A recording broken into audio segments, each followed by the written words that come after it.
Coucou les gros bidous, bienvenue, je suis Katou, au cas où vous n'étiez pas encore au courant, si c'est votre premier passage par ici, je vous informe donc que sur ma chaîne, je vous parle de ma relation au tarot et je vous en parle aussi avec mon approche qui est poétique, féministe, queer, et j'aime bien vous transmettre ce que je sais, ce que je pense du tarot, et puis aussi apporter une bonne dose d'infos sur ma pratique personnelle et son évolution. Et c'est exactement dans ce genre de vidéo que vous entrez aujourd'hui, parce que c'est la fin du printemps, grosso modo, enfin il fait 31 degrés aujourd'hui, donc clairement, et plutôt le début de l'été, et autant de temps en temps je fais des bilans au fur et à mesure des mois, autant je tiens pas ça mois après mois, et donc j'ai cette envie de condenser au moment liminaux en termes de saison, avec ces bilans enfouis de pensée, topo sur ce qui s'est passé dans la saison qui vient de s'écouler au niveau de ma pratique du tarot et envie pour la saison qui arrive. Et tout, je constate que je suis quand même assez souvent le mois météorologique, l'entrée d'une saison au niveau météorologique. Donc par exemple ici en Belgique c'est le 1er juin qu'on entre en été et que je n'arrive pas à attendre jusqu'au niveau astronomique avec le solstice d'été le 21 juin. Et voilà, c'est toujours un peu en décalage comme ça, ce qui je trouvais assez intéressant aussi dans notre rapport au tarot et dans le fait que si on suit par exemple la roue de l'année païenne, disons cette revisite néo-païenne de la roue de l'année, parfois on est un peu coincé parce que ça colle pas complètement aux saisons, en plus avec le réchauffement climatique et le fait que dans des pays tempérés comme celui-ci, de toute façon c'est le bordel. Souvent au début du mois, on commence à sentir, au début du mois de juin, au début du mois de mars, au début du mois de septembre, au début du mois de décembre, on commence à sentir dans la pratique du tarot le shift vers la pratique, en l'occurrence ici maintenant d'été. Donc voilà, ce qui est aussi intéressant parce que du coup ça correspond à chaque fois à la période. Et je constate, je sais plus qui j'écoutais qui en parlait aussi, ou je sais même plus sur quel format, mais je constate qu'en fait je suis de plus en plus au niveau de mon travail ou de ma perception ou de ma relation avec les saisons, avec le cycle des saisons. De plus en plus, c'est la roue astrologique qui l'emporte, le soleil, donc avec les saisons, donc le soleil en Gémeaux, puis le soleil en Cancer, et puis tous ces transits-là, je trouve informent quand même beaucoup plus pour moi mon rapport aux saisons que d'autres choses. Et donc ce qui est intéressant quand on est comme maintenant dans le signe du Gémeaux, puis à chaque fois qu'on est dans ces transitions en fait avec la fin d'une saison et le début d'une autre, c'est un signe mutable, et à chaque fois qu'on est dans ces signes mutables, on est vraiment dans cette idée de on clôture, on s'accroche à rien, on laisse filer. Du coup avec le Gémeaux on peut être assez dissipé, assez curieux, mais voilà, c'est aussi, ces signes marquent aussi ce changement là où on n'est pas tout à fait dans une saison et on n'est pas tout à fait dans l'autre, alors qu'après Cancer, signe cardinal, paf, on est en plein dedans. Et puis le signe fixe, pareil quoi, c'est deux en général, en tout cas en Belgique, par rapport au climat ici et tout, on est souvent sur les signes cardinaux et fixes sur le plein de la saison, et puis les signes mutables nous sont toujours dans une espèce d'entre-deux que j'affectionne beaucoup personnellement. Oh là là, c'était une parenthèse pas courte du tout pour commencer. Je pense que c'est en plus pas la première fois que j'en parle parce que j'observe ce rythme-là à chaque fois que je fais mes vidéos de changement de saison, à quel point j'aime bien me situer sur ce rythme. Donc pour les prochaines, promis, ce ne sera plus un sujet. Et maintenant, on va du coup passer à un sujet assez léger pour commencer, c'est les tarots qui sont entrés dans ma collection au cours du printemps et peut-être déjà en partie l'usage que j'en ai eu. La menthe, c'est quand même vraiment parfait quand on est en période de canicule. Le premier tarot qui est arrivé vraiment au moment du changement de saison, c'est le tarot ultraviolette. Je réfléchissais parce que voilà, au début j'étais très contente avec ça, j'étais en mode ça va, j'ai plus besoin de tarot dans ma collection pour l'instant, j'ai l'impression que j'ai tout ce qu'il me faut, ce qui est toujours le moment, et je l'ai dit au moment où je l'ai dit, ou d'un coup après il y a un mois où j'ai plein de tarots qui rentrent. C'est ça qui s'est passé, mais d'abord pendant la majeure partie du printemps, j'ai découvert ce tarot, le tarot ultraviolette, et puis j'ai utilisé tous les tarots que j'aime utiliser au printemps, évidemment, et c'était vraiment génial. J'en ai déjà parlé souvent, j'ai une série de vidéos en cours sur le fait de découvrir avec moi l'arcane majeur, et je dois y revenir. Ça me demande une certaine concentration, donc ce ne sera pas pour tout de suite, mais peut-être bientôt quand même. On ne sait jamais, là, du coup c'est la note mentale de m'en rappeler. J'adore ce tarot, il est magnifique, il est queer, il est non-binaire, il est écoféministe, il est... je l'adore le tarot ultraviolette, je l'ai vraiment beaucoup utilisé. Et avant de faire cette vidéo et de noter tout ce dont j'étais susceptible de parler ici, j'ai repris tout mon journal, mon planeur qui fait office de journal, qui est sous des tarots qui risquent bien de tout effondrer ici. Hop, hop, celui-ci. Et donc, je l'ai repris sur les 3 derniers mois pour voir quels étaient les tarots que j'utilisais le plus. Et on a même ici le tarot ultraviolette, c'est un cadeau de la lune mauve. Et je me suis rendu compte qu'effectivement, il se passait rarement quelques jours sans que je l'utilise pas. Et je l'adore. Maintenant, il est un peu lourd, et ce qui me complique un peu la vie, puisque ce que j'aime dans les tarots, c'est pouvoir les emporter avec moi partout. Et son format n'est pas idéal. C'est pas le plus lourd des tarots que j'ai. J'en ai probablement même certains qui sont un peu plus petits, qui sont pourtant plus lourds. Mais bon, par rapport à mon usage et à ma maladie, le jugement s'est fait la malle. C'est quand même un peu beaucoup. Et voilà, en étant en train de comparer mes tarots, vous allez voir lesquels sont rentrés dans ma collection depuis lors et tout. J'étais en train de penser au tarot violette là, ces derniers jours et je me disais... Je l'adore de tout mon cœur, c'est vraiment un de mes tarots préférés dans ses intentions et tout ça. Mais sur la pratique, il est moins facile d'accès que certains autres. Il est moins, je dirais même, je pensais bavard. Parce que j'avais entre les mains des tarots du style, le tarot du paysage, des paysages intérieurs, dont j'avais programmé la publication de la review ce matin. J'avais le tarot que j'ai pas déposé ici, que j'ai mis dans cette pochette-ci. Du coup, j'ai fait des changements de pochette, alors j'ai un peu du mal à m'y habituer. Le H Estrella, bon, là c'est un peu plus compliqué. Le H Estrella, le Estrella Tarot, c'est un peu plus compliqué parce que je ne connais pas le Marcel et en même temps, au niveau des couleurs et tout, il y a une immédiateté quand même dans l'interprétation que j'ai un peu moins dans celui-ci. Et puis, j'avais particulièrement le Holy Spectrum. Comme ça, vous allez pouvoir vous dire bonjour dans la caméra, avec son effet miroir. Et je travaillais avec le Holy Spectrum tout à l'heure, mais vraiment en mode étude, découverte, classement et tout, parce que voilà, c'est la canicule et je ne suis pas forcément capable de faire beaucoup de choses, et j'ai bien taffé cette semaine. Donc voilà, c'est bien mérité pour moi, bref. Et je me disais, waouh, mais qu'est-ce qu'il parle Alors celui-ci me parle. Il me parle de ouf. Et celui-ci me parle moins au niveau des illustrations. C'est moins mon univers, c'est moins ma démarche. Il me parle moins, mais celui-ci est moins bavard. Il parle moins, d'après moi, hein, c'est pas un truc vraiment universel, que celui-ci ou même le tarot de H. Estrella. Je pense que moins les personnages de cours. Donc on va passer aux autres. Je crois qu'il y a quelque chose qui est fait peut-être aussi dans le fait qu'on a une personne qui est graphiste. Je pense qu'il a fait ce tarot, j'ai l'impression, en tout cas c'est au centre de son art, hein, le travail digital et tout, qu'on a une capacité pour ce genre d'artiste, en mettant très peu d'éléments, de faire passer un message qui est clair et qui est immédiat. Et je pense que c'est la même chose avec le travail de H, la Estrella. Je ne sais pas non plus si elle est graphiste ou pas, mais on a ce côté d'arriver en peu d'éléments à faire passer un message instantané. Attention, je ne dis pas que le tarot ultraviolette ne fait pas ça, mais pour moi, par rapport à comment moi ces tarots-là me parlent, celui-ci a moins cette immédiateté. Sur certaines cartes, il m'invite plus à réfléchir et alors ça prend du temps. Pour moi, ça prend du temps, je ne me les suis pas tout appropriées. Et par exemple, celui-ci, donc le Holy Spectrum, ne vient pas avec un livret non plus. Il n'y a pas de guidebook, donc c'est pas... Voilà,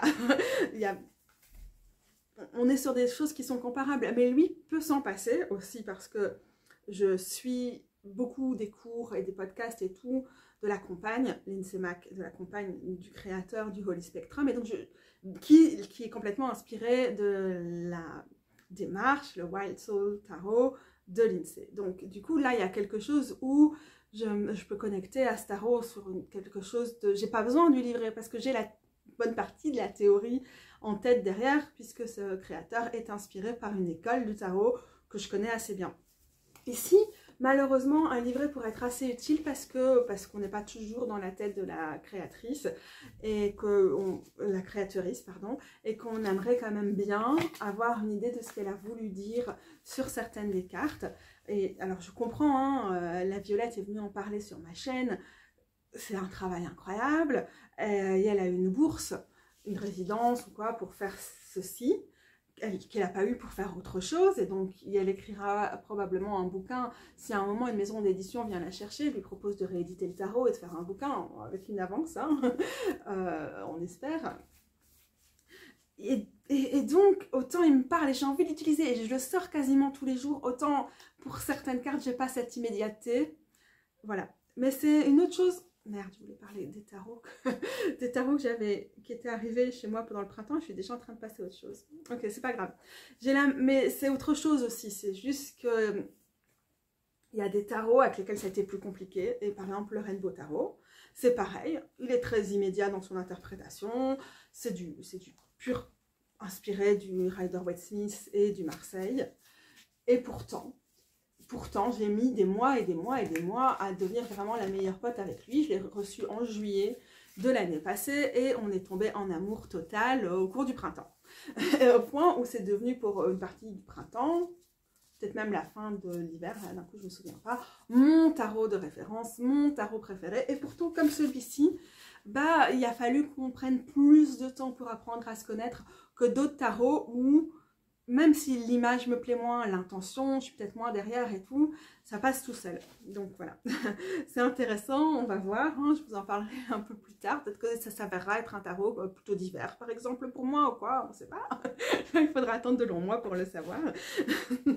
Mais c'est vraiment c'est assez rigolo. Et là, c'est pareil en fait avec le Rainbow, donc je dois le préciser, c'était plus encore que le tarot ultraviolette. C'est le tarot que j'ai utilisé comme tarot quotidien, hein, pour tout type de tirage, pour des trucs aussi en profondeur, pour faire de l'écriture automatique et canaliser des messages, pour faire du travail de profondeur et d'introspection et tout. Ça a été mon tarot à tout faire, mais tout faire pendant le printemps. Et en même temps, là, depuis le début du mois de juin, je pense, peut-être c'est concomitant avec le fait qu'à la mi-mai, le Holy Spectrum est rentré dans ma vie. Il s'est un peu effacé, il prend du recul, il reste jamais loin, mais c'est plus le premier vers lequel je vais aller. Alors que lui, sur certains sujets en particulier, j'ai encore des automatismes avec l'ultraviolette. Mais voilà, lui, on m'a dit, c'est moins automatique. Et voilà, c'est intéressant. Hein. Au début, je me suis dit, oh cool, super tarot pour l'été. Mais ça n'a pas matché l'été passé. Et puis, je l'ai sorti en mode, ouais, c'est plein de couleurs pour mettre des couleurs dans l'hiver. Génial, c'est un de mes tarots d'hiver. Ça a commencé à accrocher mieux. En fait, c'était un tarot de printemps, il s'avère. On va voir si ça continue année après année. Mais voilà. En fait, du coup, le Holy Spectrum. Parce qu'en fait, là, on a quand même 3 tarots qui jouent sur les spectres de couleurs. Les palettes sont très différentes. En tout cas, l'application des couleurs et les palettes sont très, très différentes. Tout, le format, les choix qui ont été faits pour le packaging et tout est très très différent dans ces 3 tarots, mais en même temps, là, on est vraiment dans quelque chose qui me plaît beaucoup dans cette exploration de tout le spectre de la lumière. Et c'est vrai qu'au niveau des couleurs, je suis vraiment dans quelque chose qui me fait du bien dans ma collection de tarots. Je suis contente que ces tarots soient sortis, je suis ravie qu'ils soient dans ma collection. En un an, là, on a des tarots qui ont pris mon cœur parce que je ne savais pas à quel point j'avais besoin de tarots avec beaucoup de couleurs, parce qu'il n'y avait jamais des trucs qui étaient autant basés sur l'arc-en-ciel et tout. Mais maintenant que j'ai ces tarots sur les spectres de couleurs et de lumière, c'est eux que je veux et aucun autre. Et du coup, bah, lui, s'est imposé quand même le Holy Spectrum. Donc j'ai commandé pour mon auto-cadeau d'anniversaire, un peu avant mon anniversaire, donc vers la mi-mai. Et j'en ai parlé dans ma vidéo sur les achats et la surconsommation de tarot et tout, donc n'hésitez pas à aller voir par là si vous voulez en savoir plus sur ce qui m'a fait l'acheter. C'est distillé tout au long de la vidéo d'ailleurs. Mais je sens, et là on n'est plus vraiment dans le bilan du printemps du coup, mais on est plutôt dans l'anticipation d'été, je sens qu'il prend un peu la place dans mon cœur. pour cette saison-ci, parce que j'ai toute une collection de tarot et je les fais tourner selon les saisons, donc voilà, il n'y a pas de problème, hein, pas de jaloux, hein, les autres reviendront. Il va prendre pas la place des autres, je crois pas que c'est ça, est-ce que justement il va occuper quelque chose d'autre? C'est vraiment un miroir de soi, le Wheel Spectrum. Il est conçu comme ça. Le tarot que pratique Lindsay Mack, le Wild Soul Tarot, et qui est revendiqué par le créateur de ce tarot-ci, et qui nous dit, dans la création de ce jeu, j'étais inspirée par l'imagerie du Smith Waite et aussi par le travail de Lindsay Mack, la fondatrice du Tarot for the Wild Soul, dont les enseignements servent de fondation pour beaucoup des visuels de la carte. C'est donc un mélange de ses inspirations et aussi ma propre interprétation des archétypes.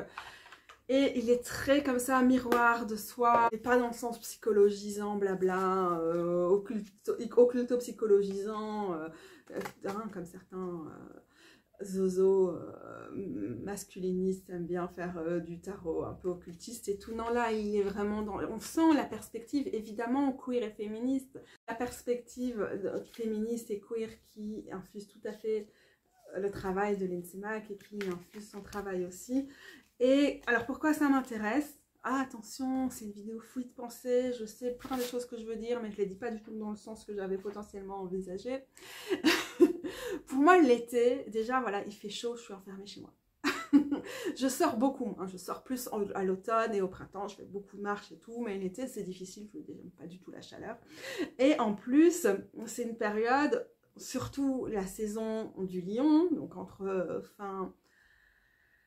fin juillet et fin août, qui est une saison de repli pour moi. Le lion, c'est ma maison 12, et quand le soleil passe dans ce signe-là, je ne sais pas pourquoi, mais en tout cas, si je sais pourquoi, je sais pourquoi par rapport aux significations de la maison, mais en tout cas, peut-être c'est vu de l'esprit, mais dans mon esprit, c'est important de le penser comme ça. C'est un moment de repli, aussi par rapport au réseau, par rapport à la production de vidéos, d'articles ou quoi. De toute façon, ça tombe bien, c'est une période un peu creuse, le mois d'août. Donc ça tombe bien aussi pour tout ça, ça va être très compatible. Et donc finalement, alors que bon, on est souvent en mode, quand on lit la roue païenne de l'année, c'est genre ouais, tout le monde dehors, c'est l'été, les célébrations et tout. Moi je suis en mode, t'as vu ma gueule de gothique là? Crème solaire, indice 50, allergie au soleil. Si je pouvais, j'aurais des lunettes de soleil tout le temps, sauf que je porte pas les lentilles parce que bon, cède. Voilà, ma maladie. Et alors, comme un cède n'est pas l'autre, hein. Par exemple, ma tante, les mêmes gènes, mais elle ne vit que à l'été, elle déteste toute autre saison. Moi, je déteste l'été. Et donc, ouais, c'est un moment d'introspection pour moi quand même fort, plus que d'autres. Peut-être équivalent dans une certaine mesure à l'hiver, mais c'est différent. Et bah, le soleil en cancer, pour moi, donc à partir de plus ou moins le 21 juin, c'est aussi quelque chose, le cancer est dans le soin, et dans l'écoute, et dans l'émotionnel, et quand même, c'est un signe d'eau, donc il y a de l'intuition, il y a du rêve et des profondeurs, et tout, pas de la même façon que le scorpion, mais on a quand même un peu tout ça. Et en tant que signe cardinal, moi, ça m'invite, ça m'initie à quelque chose qui va plus vers moi. Alors, c'est ma maison 11. Souvent, la saison du cancer, c'est plus genre, ah, je veux faire des tirages de tarot, je vais participer à tel ou tel événement et tout. D'ailleurs, stay tuned, je vais participer à des choses pendant la saison du scorpion. Du cancer, révélateur de mes placements en scorpion qui cherchent à s'exprimer. Oui, oui. Mais, et du coup, un tarot comme celui-là, qui est peut-être moins basé sur le collectif, les questions éco-queer, voilà, l'extérieur aussi, comme le Rainbow Tarot, il y a beaucoup de scènes d'extérieur, voilà, comme dans le Rider-Waite Smith, hein, tout à fait.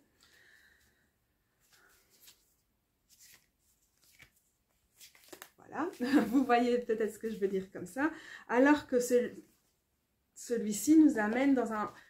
Ça va faire une référence à un autre tarot qui vient d'arriver dans ma collection, dans des espèces de paysages intérieurs.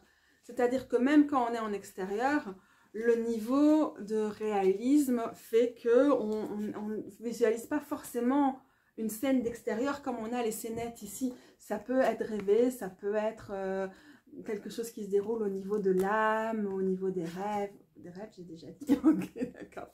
Tout ça, tout ça. Et donc, lui, à voir, vous le verrez pendant mon bilan de l'été, mais mon pronostic c'est que ça va être une très très forte histoire sur cette période-ci. Du coup, qu'est-ce que je devais dire? J'ai reçu il y a 2-3 jours, parce que c'est logique d'embrayer là-dessus, le tarot des paysages intérieurs de Camille Jardin-Desclos, dont j'ai fait une présentation qui normalement sera publiée sur mon site avant cette vidéo-ci, donc je vous mettrai un lien pour aller la voir.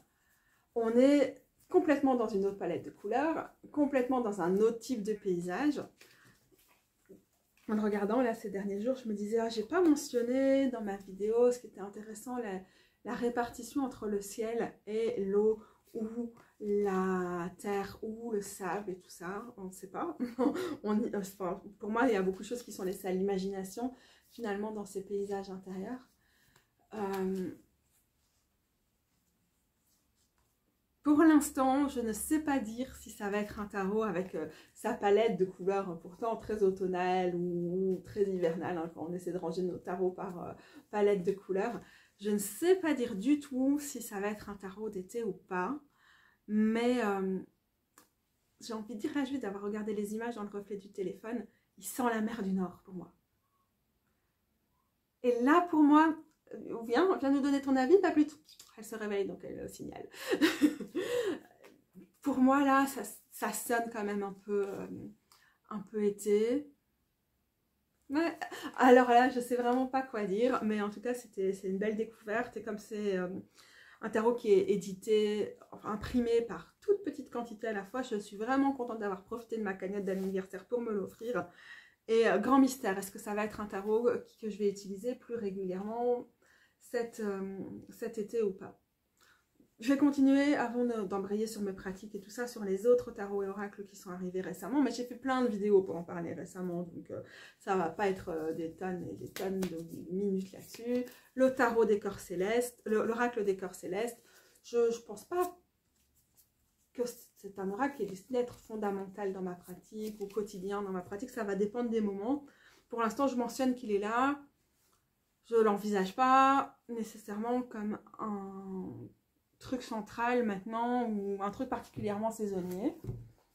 Et pareil pour l'oracle de la voie astrale. Et encore une fois, je vous ai parlé de tous ces tarots et oracles ces derniers jours sur ma chaîne, donc on va pas rentrer dans les détails.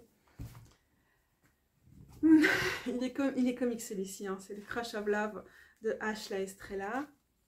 Encore une fois, il vient d'arriver ce cadeau. Avec ces questions relationnelles et l'arrivée dans la saison du cancer, bon pas tout de suite, mais d'ici deux petites semaines, peut-être qu'il va se faire une place dans ma pratique. Mais là-dessus, franchement, c'est juste pour dire qu'ils sont arrivés. Et sinon, avec tout ça, j'ai reçu de la même créatrice, Ashley Estrella, donc ça, c'est lui. Je dois remettre le fait que j'ai bougé le tarot qui était dans cette boîte-ci, dans ce pochon-ci. Le Estrella Tarot ici, donc version qui n'est pas une version commercialisée parce qu'il y a des erreurs d'impression. C'est la raison pour laquelle Ash me l'a offert. Avec le fait que le tarot des paysages intérieurs et celui-ci, pour les majeurs, celui-ci dans son entièreté, pareil, un peu dans le tarot ultraviolette, il y a un peu plus la grille d'analyse du tarot de Marseille. Moi qui ai toujours refusé, vraiment refusé, depuis le début, et depuis quelqu'un qui fait l'apologie du viol, comme Jodorowsky, qui est soi-disant le grand pape du tarot de Marseille et tout, je fais un total blocage sur le système du tarot de Marseille. Je sais qu'on ne doit pas le limiter à Jodorowsky, mais pour moi, ça a été vraiment quelque chose qui m'a cassé. Et le fait qu'il soit adulé et tout chez les francophones et tout, alors qu'il est tellement sexiste, genre, voilà. Mais alors lui, pour le coup, hein, complètement inclusif, délicieux et tout. Il y a plein d'éléments maintenant qui viennent me dire « et qu'à tout ».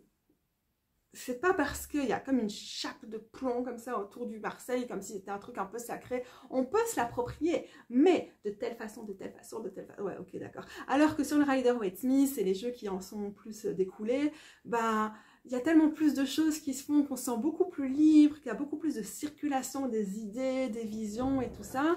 Mais il n'y a pas de raison, et je sais qu'il y en a parmi vous qui travaillent vraiment le Marseille dans une autre perspective, il n'y a pas raison que dans ma tête je reste bloquée au niveau du Marseille comme ça, et je peux lui donner sa chance. J'ai fini d'imprimer ce matin le guidebook et de colorier à ma sauce le guidebook qu'a créé H Estrella pour son tarot, donc un guidebook de Marseille, de toute façon, enfin manuel pour le Marseille, en dehors de son tarot d'ailleurs. J'espère m'y plonger dedans, mais ça m'a vraiment bien fait rigoler parce que un truc que j'ai jamais aimé que disent les gens qui pratiquent du tarot de Marseille, qui pratiquent le tarot de Marseille, c'est ouais mais attends, tire pas les cartes, il faut d'abord que tu te familiarises avec chacune des cartes, que tu aies 3 carnets remplis, que tu aies dormi avec toutes tes cartes sur ton oreiller pendant au moins 3 nuits.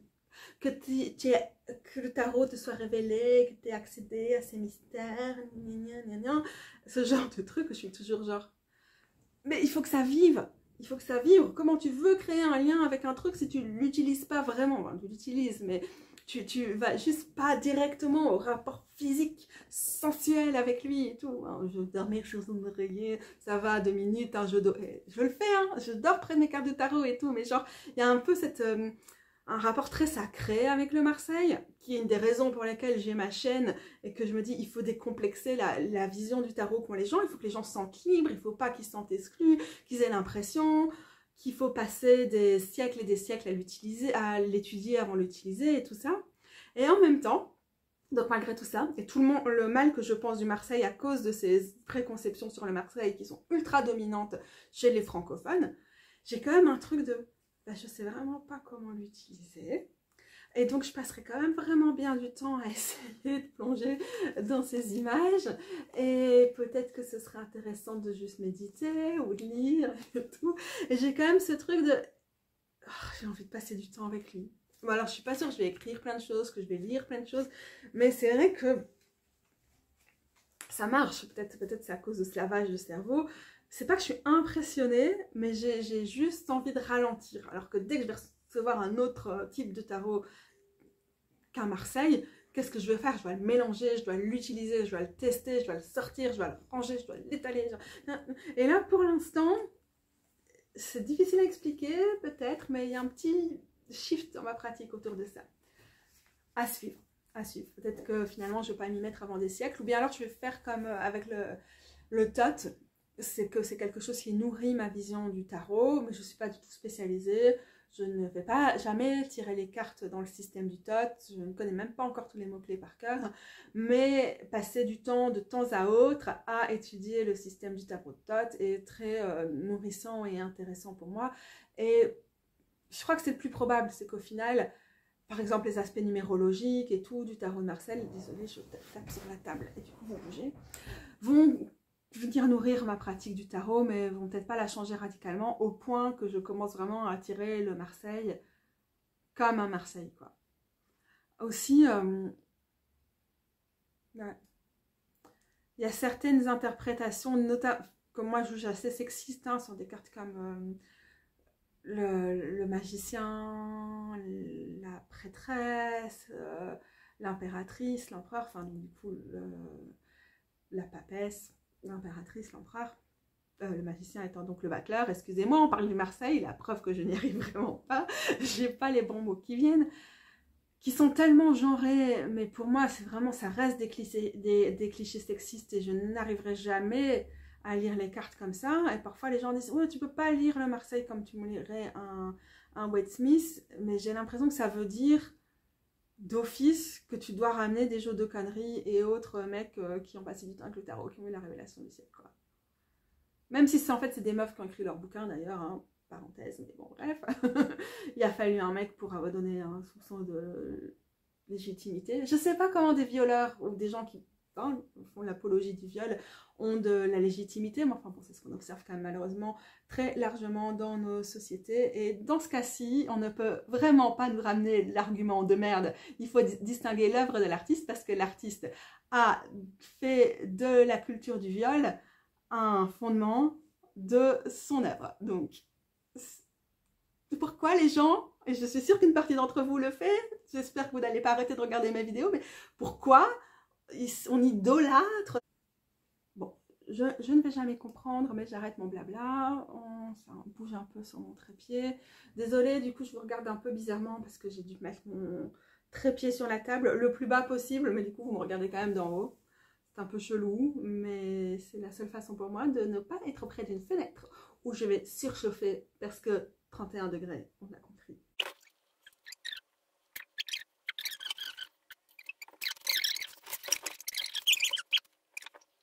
Ok, d'accord. J'y vais, je vais aller plus vite, je vais y arriver. Mes neurones fondent en plus avec la chaleur, donc je suis encore plus fluide pensée que d'habitude. Merveilleux. C'est prouvé scientifiquement, hein, mes neurones fondent avec la chaleur. Ouais. Ok, je voulais parler un peu plus de ma pratique du tarot et je vais commencer par vous dire, j'ai expérimenté les limites des tirages quotidiens.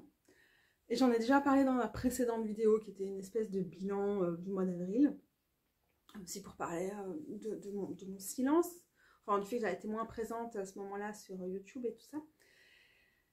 Et je disais que pendant la période des éclipses, pour moi c'était vraiment important de déroger à ma pratique. Bon, je peux y déroger quand je veux, pour moi c'est pas du tout un truc immuable et auquel je suis astreinte et tout, ma pratique du tarot au quotidien. Mais là j'ai senti qu'il fallait que ces dernières semaines, peut-être ces derniers jours, j'étais en perte de connexion, je faisais peut-être plus des tirages quotidiens par automatisme quand je les faisais, ce qui n'était pas à chaque fois. Et j'ai voulu revisiter ça, donc voilà, je vais parler un peu de ça. Déjà, qu'est-ce que c'est mes tirages quotidiens en général?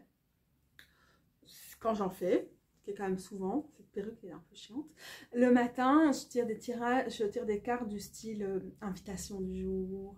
Ça peut être carte du jour en façon générale, mais justement avec le travail de l'INSEMAC, je me suis rendu compte que c'est quand même vraiment sympa de reformuler un peu en une invitation pour la journée.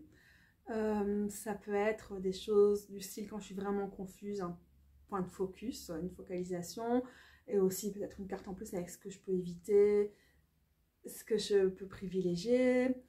Ça c'est vraiment les moments où je suis ça peut être des cartes de comment prendre le temps, comment me détendre. Ça peut être des choses pour donc là on va plutôt être sur la focalisation, mais comment essayer de rester concentré sur certaines tâches et tout. Souvent, c'est aussi comment trouver un équilibre entre les limites de mon corps et ma maladie chronique et le fait que j'ai envie de, je sais pas, prendre une vidéo, écrire, Au cours de la journée, je vais tirer des cartes aussi justement sur ce genre de processus-là, mais aussi si je vais en balade, pour soit m'inspirer, m'aider à choisir où je vais aller, tout ça, j'en ai parlé là déjà à plusieurs reprises, hein. Soit pour avoir quelque chose aussi à garder en tête, une invitation et tout pour la balade. Donc ça, c'est quand même quelque chose qui rythme beaucoup mon quotidien, sans obligation, mais voilà. Et je parlerai certainement tout à l'heure des tarots que je privilégie pour tout ça. Les oracles sont là de façon beaucoup plus ponctuelle. La base, c'est le tarot. Je pense que je parlais dans ma vidéo de débrief, de mes envies de début de printemps, du fait que j'essayais de revenir plutôt quand même au tirage hebdomadaire et tout ça, et que j'étais en train de bricoler un système de combinaison de certains de mes oracles préférés. Et c'est quelque chose qui n'est pas abandonné, mais je retravaille dessus maintenant, mais c'est pas quelque chose que j'ai fait tout le temps. Donc là, par exemple, cette semaine-ci, j'ai ressorti mon système d'oracle combiné, mais franchement, ça fera l'objet d'une vidéo à part, sinon ça va être beaucoup trop long. Je sais que c'était déjà confus quand j'ai essayé d'en parler dans ma vidéo des envies du printemps. Peut-être que d'ailleurs j'ai évincé ça au montage, ce serait pas plus mal. C'était n'importe quoi cette fois-ci, je ne m'engage pas dans du n'importe quoi. Mais voilà, il y a eu ces moments où je tirais une carte pour m'ancrer, m'enraciner, rester centrée et tout pendant les périodes d'éclipses. Et là, c'était un peu différent, c'était genre saison des éclipses. On arrête tout, on reste centré sur soi. Puis ici, on a ces moments... Bon, c'est pas quelque chose qui est jamais dans ma pratique, c'est juste quelque chose que j'essaie de remettre en avant à certains moments quand je sens que je me vide et que je ne retire rien et que je n'applique pas, surtout ce qui sort des tirages quotidiens. C'est ça, c'est quand un moment, c'est « Oh, ça me parle » et puis bon... je fais plus attention et ça devient quelque chose d'assez répétitif. Ou alors il y a des thématiques qui vont revenir tout le temps, des cartes qui vont revenir tout le temps et on prend même plus vraiment le temps de travailler avec elles, de relationner avec elles, d'écouter leurs messages et tout ça. Donc on a tout ça.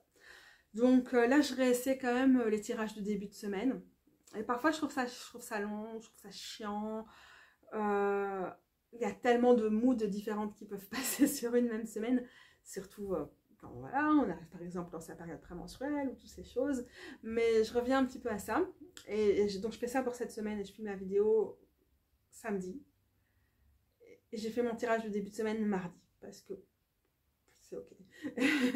Et en même temps, presque tous les jours, pas tous les jours, mais j'ai continué à tirer des cartes, mais du coup, elles étaient plus précises. C'était plus juste l'invitation ou la carte du jour ou quoi.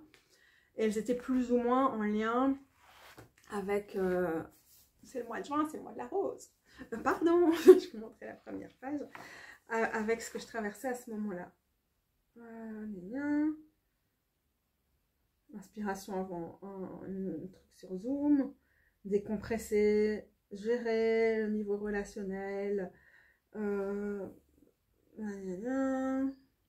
Conseil au niveau de la gestion du stress. Petite carte d'inspiration avant d'aller dormir. Un indice, une voix à écouter aujourd'hui, tout ça. On est sur des petites choses un petit peu plus subtiles et moins générales, qui parfois du coup la position elle veut plus rien dire quoi. Et donc en tirant pas forcément une carte du jour, mais une petite carte pour quelque chose de précis dans la journée, ou de pas précis, mais quand même comme la position que je vais donner pour cette carte va être plus précise. Ça fonctionne bien en tout cas cette semaine. Ça m'a beaucoup aidé. Et le fait d'avoir des cartes récurrentes là depuis quelques semaines qui me bottent le pet, ça a bien marché aussi.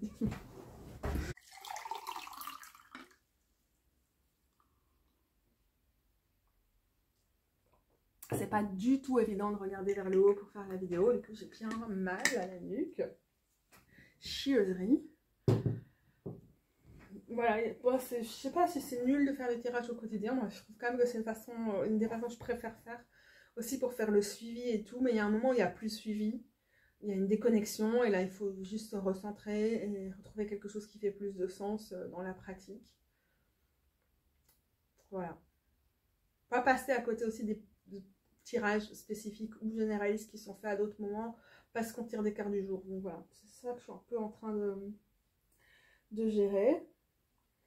Un des trucs qui a été quand même difficile, peut-être j'aurais dû en parler ailleurs, quoi, mais c'est quand même important par rapport à ma pratique quotidienne.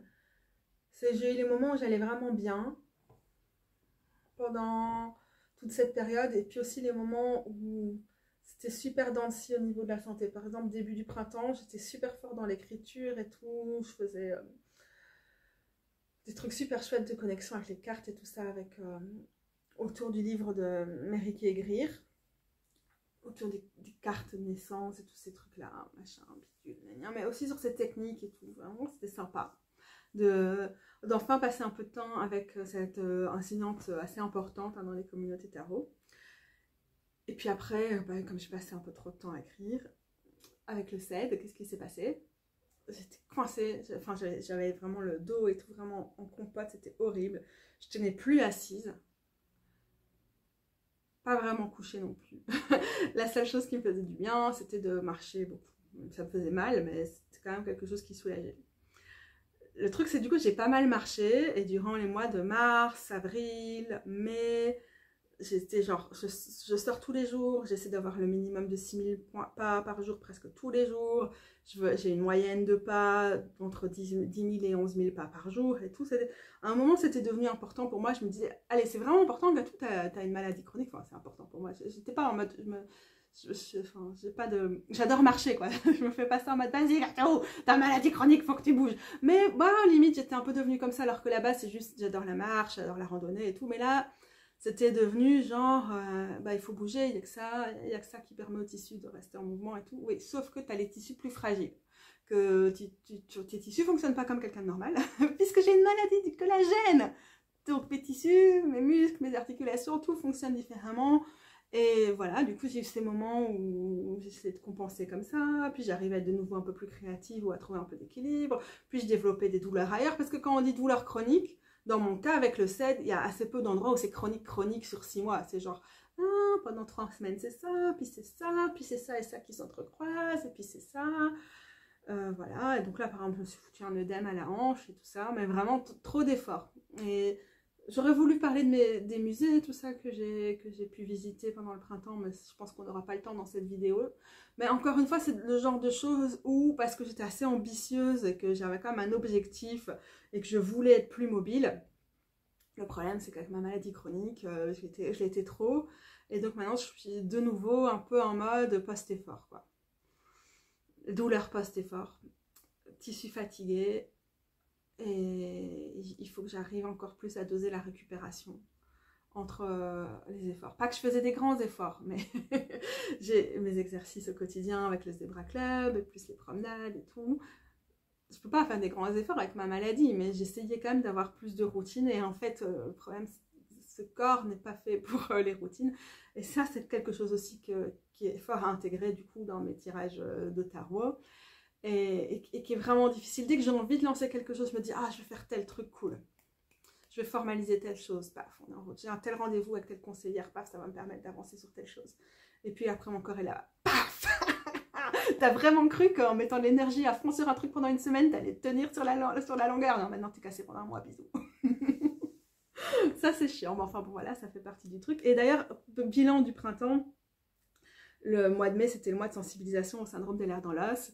Et il y a des moments, j'ai fait des capsules de vidéos parce que je voulais quand même, j'en parle tout le temps, mais je voulais formaliser cette vidéo de sensibilisation. Et c'est juste horrible d'essayer de faire des vidéos quand on va vraiment pas bien. Je fais pas des vidéos quand je vais vraiment pas bien. J'attends d'avoir l'énergie pour faire des vidéos, même quand il fait super chaud. Et voilà, je l'ai pas gardé, mais c'est un peu bizarre.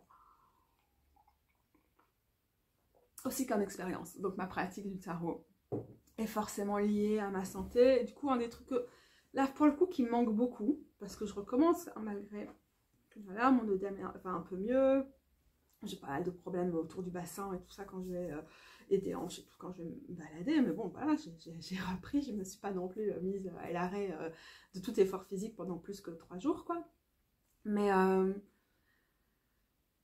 ça devient difficile physiquement, logistiquement de faire les balades avec le tarot que j'aime tant. J'ai souvent un tarot sur moi et alors en général j'ai vraiment beaucoup de mal à le sortir. Et c'est un autre thème sur lequel j'ai des regrets. J'espère arriver à mettre en place des choses qui vont être plus sympas de ce côté.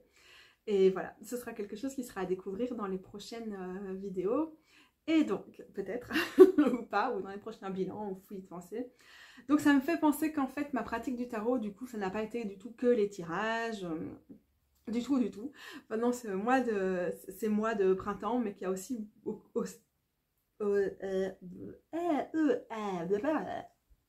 c'est quand même une histoire de créativité aussi, quoi. Et donc, de ce côté-là, c'était vraiment sympa. J'ai fait 3 vidéos sur les modifications de tarot. Je pense pas que je vais vous parler de ça en long et en large, mais c'est toute dernière semaine en particulier. C'est un truc qui m'a vraiment éclaté de repasser du temps à colorer les tranches, enlever les bordures, modifier des tarots. C'est des choses qui me font vraiment du bien. Coloriage, ça c'est difficile encore une fois parce que c'est des choses sur lesquelles j'ai vraiment du mal à avoir les bonnes postures. Et avec le set, ça peut être vraiment difficile. Donc souvent quand je me mets à colorier pour un truc en particulier, bah, j'ai du mal à tenir sur la longueur. Enfin de ce côté-là, je voulais quand même vous montrer des nouvelles choses qui sont arrivées. J'ai pas encore commencé grand chose. C'est Bibliopolis et j'ai déjà parlé de Bibliopolis dans une de mes vidéos récentes. C'est une espèce de bouquinerie mais qui fait aussi du neuf où ils ont des lots de certains bouquins ou tarot, oracle aussi parfois à prix réduit. Et donc j'ai acheté ça, enfin Rose a voulu l'acheter pour l'anniversaire de Jen. Je suis retournée l'acheter pour moi parce que je trouvais ça quand même vraiment sympa. J'ai pas du tout gardé mon Modern Witch, mon tarot de la sorcière moderne, pour moi-même. Mais j'ai toujours jeté ce livre de coloriage parce qu'il y a aussi les explications et Liminal Eleven, ou bien les éditions, quelles qu'elles soient, qui en ont sorti les versions en français. S'attache dans ces trucs-là à vraiment travailler sur les symboliques. Il y a des mandalas là, comme vous voyez, avec des points de réflexion et tout. Je trouve ça chouette. Et donc je me le suis quand même acheté pour moi parce que j'aime beaucoup le coloriage hein, dans mon temps libre. C'est un peu comme le lettrage et tout. Enfin, dans mon temps libre. C'est un truc que j'aime bien. Du coup, il y en a un sur le tarot, les livres de coloriage que je trouve sur le tarot, souvent je les trouve vraiment moches. Mais là, je trouve que ça va encore. C'est quand même le genre de coloriage que j'aime bien. Il y a pas mal de petites parties aussi. Voilà, les textes, bon, c'est du blabla, mais franchement c'est pas mal. Voilà, on a les amoureux, les petites perruches et tout ça va être agréable à colorier. Est-ce que c'est quelque chose qui m'aide trop à rentrer dans l'univers du tarot? Non, ah j'aime bien les toiles comme ça aussi.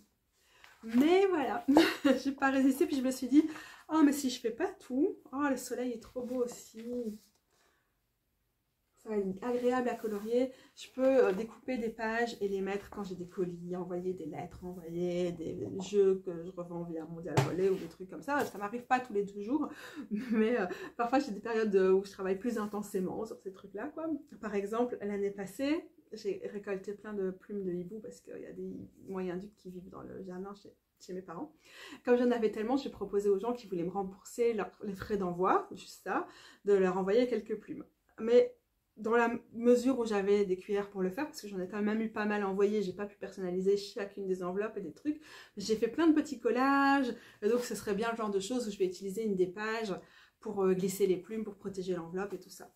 J'ai pris aussi croire en la magie, par un peu bateau comme type de truc genre développement personnel, positivité, conneries et tout ça là.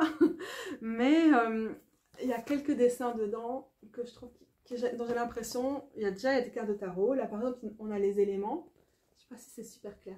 J'ai l'impression que ça va être sympa à colorier. Du coup c'est le seul dessin que j'ai déjà fait dans un de ces 3 bouquins, c'est cette corneille. Parce que vive les corneilles. Moi ce genre de petites choses, je trouve que c'est vraiment éclatant à dessiner. Voilà, c'est l'as de coupe ça non? Ah non, c'est sur les fontaines. Je vais vous montrer ce qui se fait. Alors il y a les signes du zodiaque aussi. Il y a des symboliques liées au tarot, mais qui ne sont pas forcément revendiquées tarot. Les plantes ici. Je cherche une carte. Ça fait trop pendu hein, dans certains jeux avec la chauve-souris, en plus d'être un symbole witchisant. Allez, là ouais, bon, on voit la papesse, mais bon, ça elle est vraiment moche. Je vais jamais dessiner cette carte. C'est évident. Je pense qu'il y en a d'autres, hein. Je pense que j'avais vu des as et tout ça. Puis on a les signes du zodiaque et tout, donc c'est aussi des symboliques qui sont sympas avec le tarot. Bon, je vais passer beaucoup de temps avec ces choses, parce que je dessine donc très lentement et que je ne peux pas le faire à outrance, mais c'est quelque chose qui me fait beaucoup de bien, en particulier quand je suis en mode très pas bien pendant mes crises prémenstruelles. Et les dernières étaient vraiment trash, hein, genre vraiment grosse déprime, je me reconnais pas, je suis pas bien dans mon corps, je sais plus qui je suis et tout. On était vraiment à la limite quelque chose d'ingérable. Et dans ce cas-là, le coloriage c'est toujours top. Et aussi au niveau créatif, du coup, par rapport au tarot, même si là, on est vraiment dans plus la détente, avec le tarot quand même comme focus, genre la passion totale. Mais j'ai aussi essayé, j'ai commencé à travailler sur un zine sur le tarot. J'ai quelques-unes des pages sur lesquelles j'ai commencé à bosser qui sont ici, c'est quoi ça? Je ne sais pas, c'est des notes de quoi, mais je ne vais pas perdre mon temps à regarder. Zine, un fanzine, un zine. Nina de Ecozine, qui est une personne que je connais depuis longtemps, et j'ai participé à ses activités zine en 24 heures, c'était plutôt un week-end, quand elle en faisait de visu à l'époque.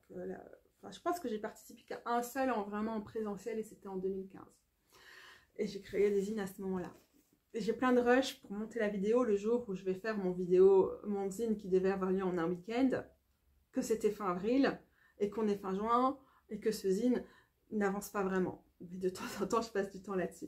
Donc voilà, c'était un zine sur le tarot. Donc j'ai inclus les espèces de tirages où je me pose des questions, de ce que va être le thème et tout ça. Et puis après, il s'est avéré que les épées étaient quand même très présentes comme thème. C'est qu'une partie des images, mais des pages. Mais du coup, j'ai commencé à écrire spontanément, mais ça c'est pas là-dessus, mais ici, des différents textes autour de la suite des épées. et voilà.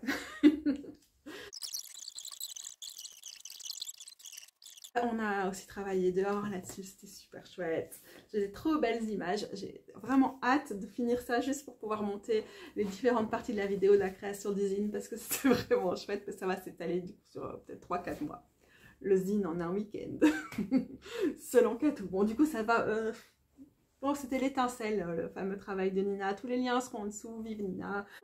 Tout ça, c'était donc pour dire que la pratique du tarot, ça peut prendre plein de formes et que parfois on est sur des choses qui ne ressemblent pas du tout à ce qu'on peut imaginer. J'ai autour de moi une partie des tarots que j'ai plus ou moins utilisés. C'est, oui, comme je suis mal centrée, ces périodes-ci.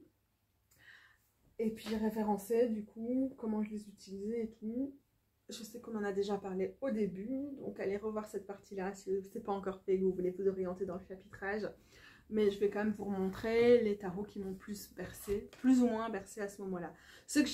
Les tarots oracle que j'ai utilisés une ou deux fois, je ne vous les mentionne pas normalement. Mais je vais vous montrer. Mais non, tu l'as changé de boîte, ton Catou, laisse ça là.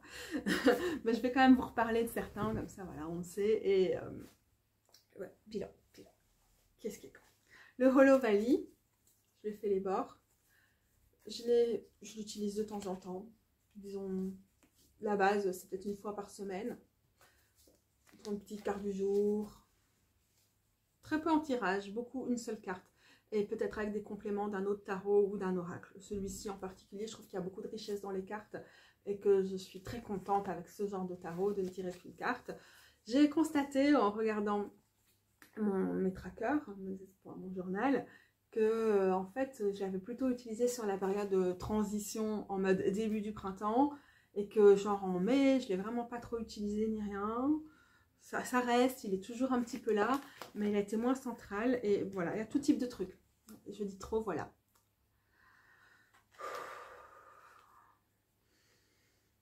Il fait vraiment super chaud. Moins de voilà, moins de voilà, moins de voilà, moins de voilà, moins de voilà, moins de voilà. J'ai même sursauté alors que l'horloge a fait un vague bruit là derrière. Ça va mal. Le Hollow Valley, du coup, je pense que ça va être comme l'année passée où j'ai essayé de l'intégrer plus dans ma pratique après le solstice d'été. Ça a été difficile de l'ancrer dans ce moment-là parce que malgré tout, c'est un jeu qui brille plus à d'autres saisons pour moi. Donc je pense que c'est révélateur. Le fait qu'au printemps, il est devenu progressivement un peu moins dominant dans ma pratique. Je pense que jusqu'à l'automne, il va faire comme l'année passée. J'avais peut-être encore avoir envie de l'utiliser, mais ça ne va pas être un des fondamentaux. Le kawaii, en plus de l'avoir modifié. Je raconte tout ça dans la vidéo sur mes modifications de jeu, la première du coup, pour le coup celle-ci. Je continue à l'utiliser de temps en temps, pas très souvent, ça dépend des périodes, quand j'ai des crises prémenstruelles vraiment difficiles et que je suis au fond du trou et tout, vraiment en mode self-care et anti-drama. Un autre tarot que j'ai assez peu utilisé, c'est le Herbcrafter, mais de temps en temps quand même, on va voir, on va voir. Quand est-ce que je vais l'utiliser plus? Les tarots que j'ai plus utilisés, j'ai l'impression que ma voix diminue et que du coup vous m'entendrez peut-être moins bien. Les tarots que j'ai plus utilisés, je disais à la campagne. Quand je suis à la campagne, c'est pas tout à fait les mêmes qui dominent.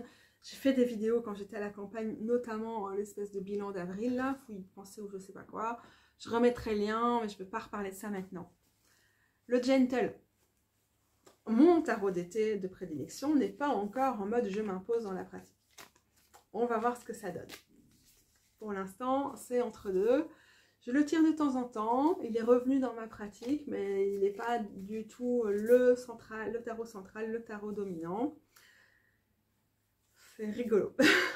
C'est à suivre, on va voir. J'ai moins envie de travailler avec lui pour mes tirages perso en ce moment, même si sur mon tirage hebdomadaire, j'ai quelques cartes, j'ai 2 cartes de lui qui sont sur mon bureau parce que c'est mon tirage de la semaine.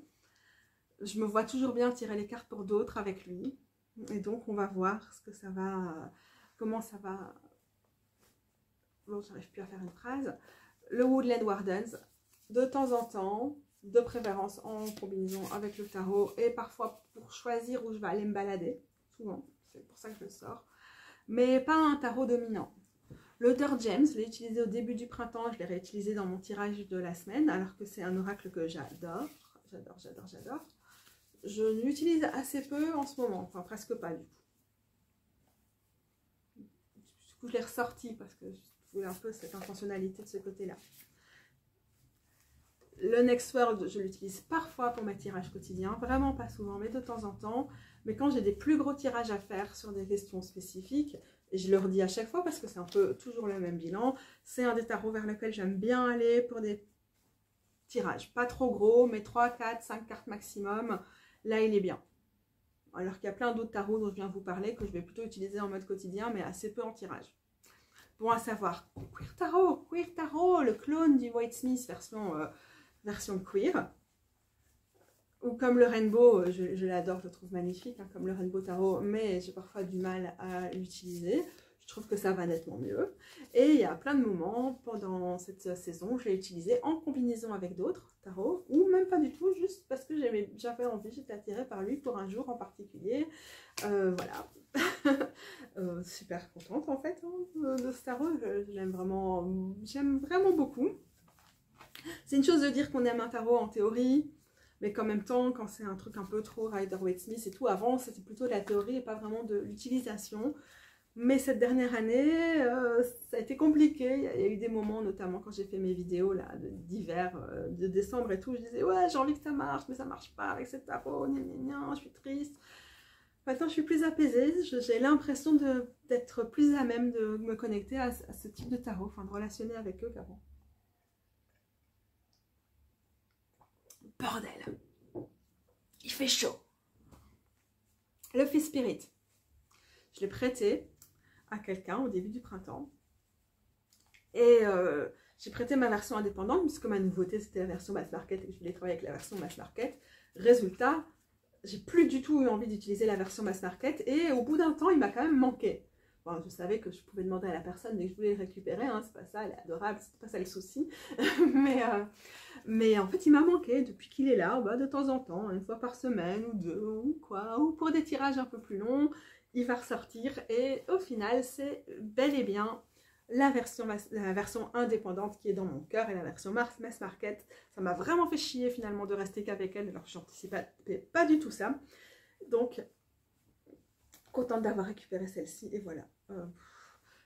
Non mais ça c'est le Literary Witches, mais c'est pour montrer mes modifications, mais c'était pour tout à l'heure. Et en parlant de mes modifications, je viens de modifier le New Chapter. Le tarot du nouveau départ, que du coup je n'ai pas encore utilisé depuis que j'ai fait la modification. C'était compliqué parce qu'aucune carte n'a la même taille, enfin le cadre n'a pas la même taille dans toutes les cartes. Mais je suis très contente du résultat. Je le trouve vraiment mignon comme ça. Et c'est un tarot auquel je connecte de temps en temps. Je fais coucou toi, on va travailler ensemble, comment ça va? Mais c'est pas du tout un régulier, mais... Même s'il y avait d'autres choses que j'étais susceptible de dire, c'est déjà bien assez long comme ça. Voilà, quelles sont mes envies pour l'été? Peut-être que je referai une vidéo à part, mais je vous ai déjà quand même positionné certains des tarots qui arrivaient et pourquoi. Et plutôt pour l'aspect introspectif. Et c'est ça que j'ai oublié de dire parce que c'est Vénus qui va passer beaucoup de temps en Lion où elle vient de rentrer parce qu'elle va rétrograder à partir de fin juillet. Du coup, jusqu'en décembre, elle reste en Lion et donc c'est ma maison 12. Salut Shawin, tu viens? Donc j'envisage quand même pas mal de moments d'introspection, de repli sur moi même parfois, de volontairement claquer la porte à tout. Et donc voilà, je crois que ça va quand même influencer ma sélection de jeux, mais ça on verra bien, vraiment, honnêtement. Pourquoi j'ai oublié de dire ça tout à l'heure? Je pars dans tous les sens, hein, c'est fou de pensée totale. Oui, c'est ça. Je pense qu'il va falloir trouver l'équilibre entre du temps passé tranquillement à l'abri du soleil, si jamais, surtout si jamais on continue en mode sécheresse ou genre comme l'année passée, et si jamais on arrive à avoir un été avec un temps plus sympa, beaucoup de temps à passer dehors et tout, le gentle qui est le plus léger, le plus sympa. Merci Sarine de faire bouger la table comme ça. On va bien faire un gros câlin mon bébé. Vous voyez ça que le plus sympa à transporter. Ça va être cool, mais en fait, ouais, moi j'aime pas me projeter, je sais pas me projeter dans l'été en fait aussi. C'est quoi ce truc? C'est vraiment compliqué. Si le temps est pourri, qu'est-ce que ça va être l'été pourri en fait? Et quand je veux dire temps pourri, je veux pas dire qu'il pleut tous les jours, je veux dire qu'il fait trop beau tout le temps.